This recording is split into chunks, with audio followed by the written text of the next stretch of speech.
ওম নমো ভগবতে বাসুদেবায়। বন্ধুরা, বাংলা ক্যালেন্ডার অনুযায়ী এখন ফাল্গুন মাস চললেও আগামী যে পূর্ণিমা সংঘটিত হতে চলেছে তাকে মাঘী পূর্ণিমা বলা হয়। কারণ এই বছর অধিক মাস থাকায় সমস্ত কিছুই পিছিয়ে গেছে। শাস্ত্র অনুসারে বছরের একটি অন্যতম শ্রেষ্ঠ পূর্ণিমা হিসাবে গণ্য করা হয় এই মাঘী পূর্ণিমাকে। কারণ বলা হয় এই সময় দেবদেবীরা মর্ত্যলোকে ভ্রমণ করতে আসেন। স্বয়ং শ্রীবিষ্ণু এই সময় গঙ্গার জলে অবস্থান করেন। তাই অন্যান্য পূর্ণিমা অপেক্ষা এই পূর্ণিমার গুরুত্ব অনেক বেশি।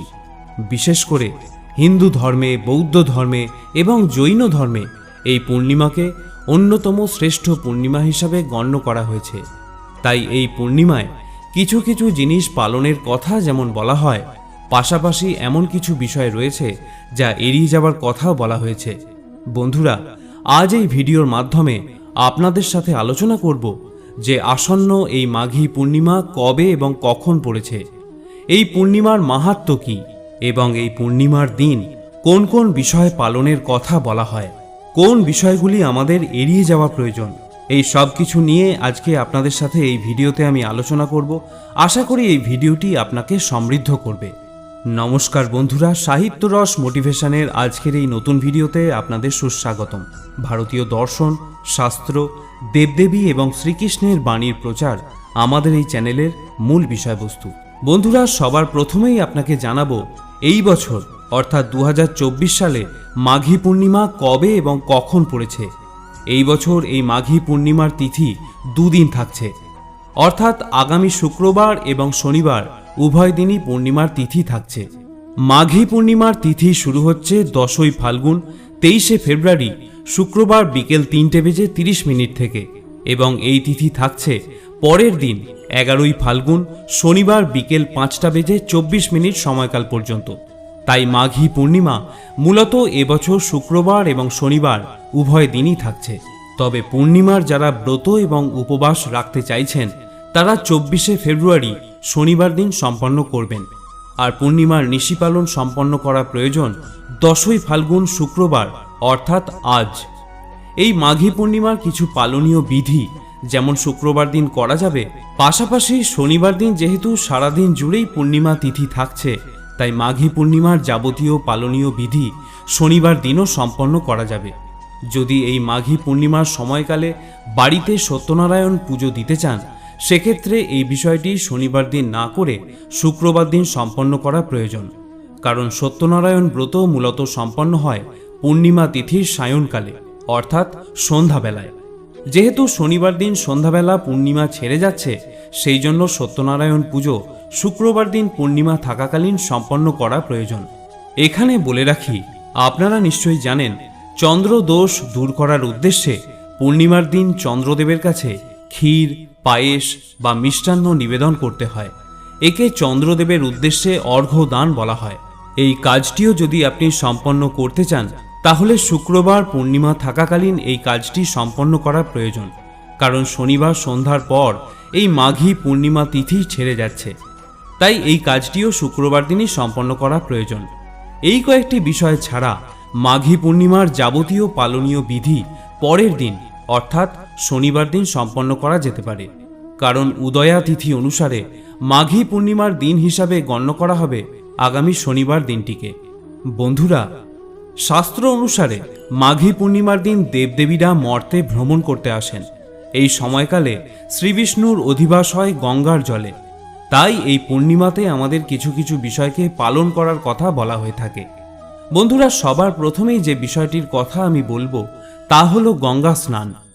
বলা হয় যে যদি এই দিন গঙ্গা স্নান করা সম্ভব হয় সেক্ষেত্রে সেই ব্যক্তি দীর্ঘদিন নীরব জীবন অতিবাহিত করে এবং তার সমস্ত পাপ দূরীভূত হয়ে যায়। সেই ব্যক্তি মোক্ষ লাভ করতে সক্ষম হয়। তাই মাঘী পূর্ণিমার দিন ব্রহ্ম মুহূর্তে বা সকালবেলায় পারলে একবার গঙ্গা স্নান করে নিন। যদি আপনি গঙ্গা নদীতে গিয়ে স্নান করতে অক্ষম হন তাহলে আপনি বাড়িতে জলের সাথে গঙ্গা জল মিশিয়ে সেই জলেও স্নান করে নিতে পারেন। এতেও গঙ্গা স্নানের পূর্ণ ফল অনেকাংশে লাভ করা যায়। এই গঙ্গা স্নান করার সময় এই দিন ভগবান শ্রীবিষ্ণুর উদ্দেশ্যে এই মন্ত্রটি 3 বার উচ্চারণ করতে হয়। আর মন্ত্রটি হল ওম নমো নারায়ণা। গঙ্গা স্নান সম্পন্ন হওয়ার পর সূর্যদেবের উদ্দেশ্যে পূর্ব দিকে মুখ করে জল, তিল এবং লাল রঙের ফুল অর্ঘ্য হিসেবে নিবেদন করতে হয়। দ্বিতীয় যে বিষয়টির কথা আপনাদের বলবো তা হলো এই দিন ভগবান শ্রীবিষ্ণু বা শ্রীকৃষ্ণ এবং মা লক্ষ্মীর পাশাপাশি চন্দ্রদেবেরও পূজা করা হয়। এই পূজায় ভগবানের উদ্দেশ্যে চরণামৃত, পান, তিল, সুপারি, কুমকুম, ফুল, ফল, পঞ্চগব্য, দূর্বা এবং তুলসী পাতা ভগবান শ্রীবিষ্ণুর উদ্দেশ্যে অবশ্যই নিবেদন করবেন। তবে লক্ষ্মী দেবীকে তুলসী পাতা নিবেদন করবেন না।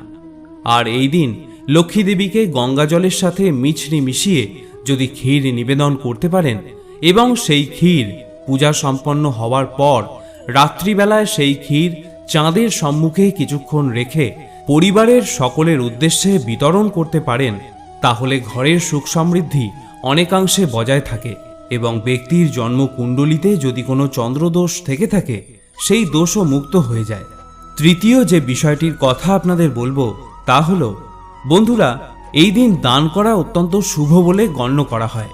এই বিশেষ তিথিতে তিল, ঘি, গুড়, লবণ, কম্বল, বস্ত্র, শস্য বা যদি কোনো খাবার কোনো দুস্থ মানুষ, পশু পাখি অথবা কোনো সাধু সন্ত বা বাচ্চাকে দান করতে পারেন, তাহলে তা অত্যন্ত শুভ বলে গণ্য করা হয়।